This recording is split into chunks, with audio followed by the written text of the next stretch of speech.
اس روایت میں حضور صلی اللہ علیہ وسلم نے کچا لہسن اور پیاز کھانے کے بعد مسجد جانے سے منع فرمایا ہے، اور خود اس کی تشریح کر دی ہے کہ جن چیزوں سے انسانوں کو تکلیف ہوتی ہے ان چیزوں سے فرشتوں کو بھی تکلیف ہوتی ہے، لہٰذا کچا لہسن اور پیاز جب تم کھاؤ تو منہ صاف کر کے مسجد جاؤ۔ منہ صاف کرنے سے پہلے مسجد جانے سے حضور صلی اللہ علیہ وسلم نے منع فرمایا ہے، کیونکہ ان چیزوں کی وجہ سے منہ میں بدبو پیدا ہوتی ہے، اور اس بدبو سے جس طرح انسانوں کو تکلیف ہوتی ہے اس طرح فرشتوں کو بھی تکلیف ہوتی ہے، اور یہی حکم ہر بدبودار چیز کی ہے۔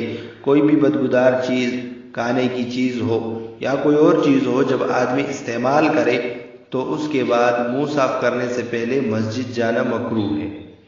لوگوں کا خیال رکھنا چاہیے، کیونکہ جب ایک آدمی مسجد جائے گا اس کے منہ سے بدبو آئے گی تو دوسرے لوگ جو اس کے پاس بیٹھے ہوں گے ان لوگوں کو اس سے تکلیف ہوگی۔ تو اس بات کا خیال رکھنا چاہیے کہ مسجد جانے سے پہلے اپنے آپ کو مکمل طور پر صاف کرے، منہ کی بدبو کو ختم کرے۔ اور اسی طرح اس زمانے میں سگریٹ بھی ہے کہ سگریٹ پینے کے بعد آدمی منہ کو صاف کرے۔